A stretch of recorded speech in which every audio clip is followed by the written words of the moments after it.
Welcome back to the Chad Hasty Show on News Talk 95.1 FM and 790 AM KFYO. Joining us on the phones, it's never a dull moment in the political world of Texas. And joining us on the phones today to talk about the latest Texas political headlines, it's Scott Braddock, editor of QuorumReport.com. Scott, good morning. How are you today? Doing well. I was thinking yesterday, now that the elections are over and the speaker's race is pretty much settled, what are we going to cover this week? I was sort of racking my brain, and then I thought, I don't have to do that. I'm just going to show up on Monday, and believe me, something will be going on. Yes, and it's true. I just show up to work, and you couldn't make up stuff this year. You just open up your email.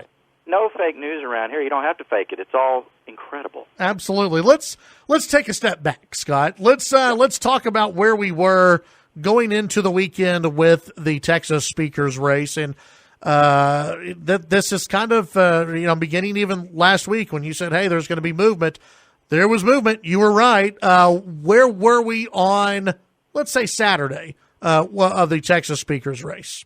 This last Saturday, it was pretty much settled up. I mean, by the time that the election was over, and I mentioned this to Matt Martin on Friday morning, I became aware on election night, on Tuesday night, of members of the House furiously texting and calling each other as soon as they knew what the partisan makeup of the chamber was going to be. As soon as it was clear that Republicans were going to hold the majority, they started figuring it out, calling each other, texting each other, emailing each other, saying, who are we supporting for speaker here? And of course, they had a few declared candidates, including the State Affairs Chairman, Dade Phelan from Beaumont, who was moving quickly to consolidate support from the Republican caucus, from some Democrats as well. And by the very next day, I was down at the Texas Capitol, for a press conference where Phelan said he had sufficient support. Now, that was said to sort of be falling apart that afternoon. And this is what happens, Chad. It's always a fluid situation, at least for a little while, with one of these speakers' races. It's a unique kind of political campaign, a unique kind of race, because there's only 150 voting, members of the House who get to make this decision. It's a very personal decision, as we've talked about before. And Phelan, in his press conference, I think he hit it on the head. He said, look, it's not so much about how conservative or how liberal you are. It's not about how much Republican support versus Democratic support you can garner. It's about whether the members of the House, all of them, Republicans, Democrats, liberal, conservative, moderate, everything in between, who do they trust to lead the House?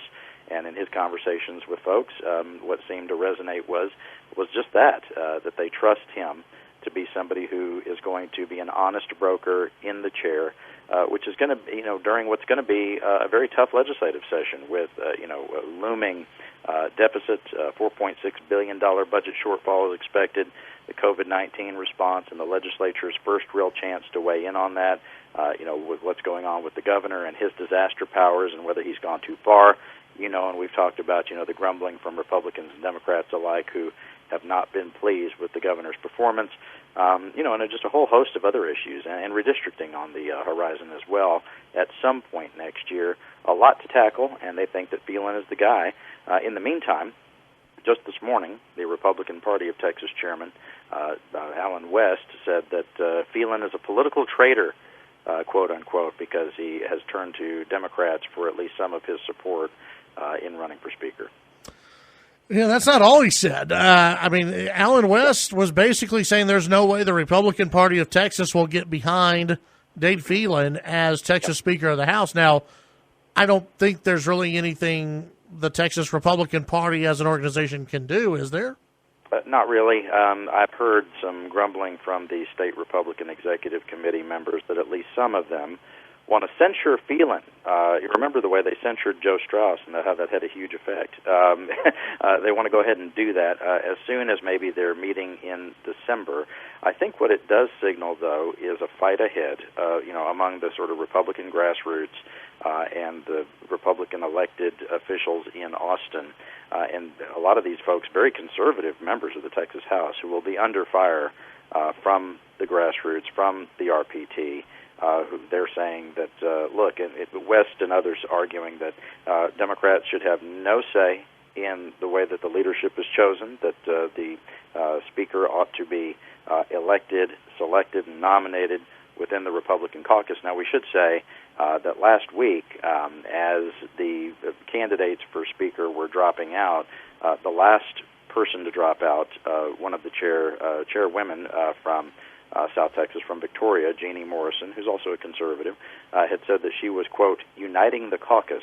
She and her team were doing that by her dropping out and all of the Republicans getting behind Dade Phelan. So in a certain way, you could argue here that even though they didn't go through a caucus process, so to speak, which is what the Republican Party of Texas wants to see, that the GOP caucus is united around Phelan. It's not as if there's a bunch of Republicans who are saying they're not going to vote for him, or that there's even a faction.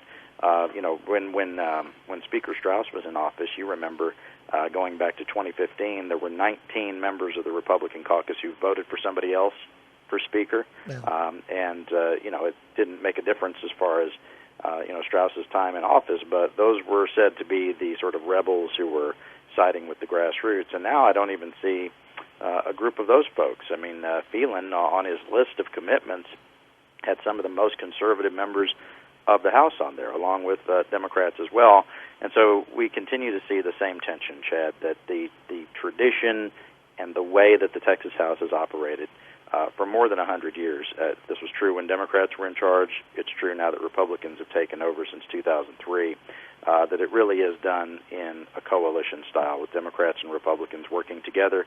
We're used to that in Texas. In other states, they're not. In other states, when the minority party, wants to assert itself on anything, it's usually like the majority party puts their finger in their ears and they don't really listen. There's a patronage system in other states where only the majority party, that they are the exclusive holders of chairmanships, etc. They get the nicer offices, they get better parking spaces, and all that sort of stuff. In Texas, the Republicans and Democrats share power, and they share the resources in the Capitol in a way that is pretty unique and doesn't look like it's going to change. Okay, let me ask you, just kind of continuing on this a little bit with Phelan. If I remember correct, there were some Republicans who did not sign on to Phelan. In fact, the people who were targeted in that secretly recorded meeting between Empower Texans and Speaker Bonin and Representative Dustin Burrows, correct me if I'm wrong, none of them signed on to support Phelan, and Empower Texans is also against Phelan. Mm-hmm. And that's kind of it, right now. It has sort of created interesting alliances here. I'm not hearing now about any more Republicans who are opposed to Phelan, but like you say, there are some folks who hadn't been on a published list so far.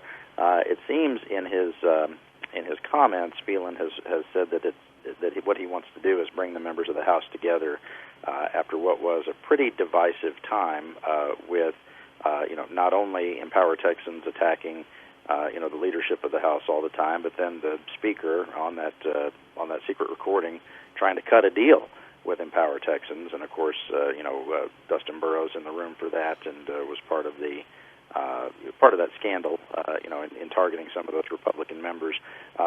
Phelan does have a challenge ahead of him in trying to reunite everybody, and I did think that it was interesting as all this played out, Chad, and some longtime observers of politics in Austin had said it this way, that the members of the House seemed sort of snake-bit or PTSD-stricken by what had happened over the preceding 18 months with the scandal and Bonin having to step aside.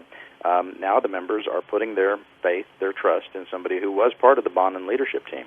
Phelan was the State Affairs Chairman, is the State Affairs Chairman as chosen by Speaker Bonin, was somebody who was in maybe not his inner circle, but was in sort of the inner circle, if you think of it as concentric circles out from the Speaker.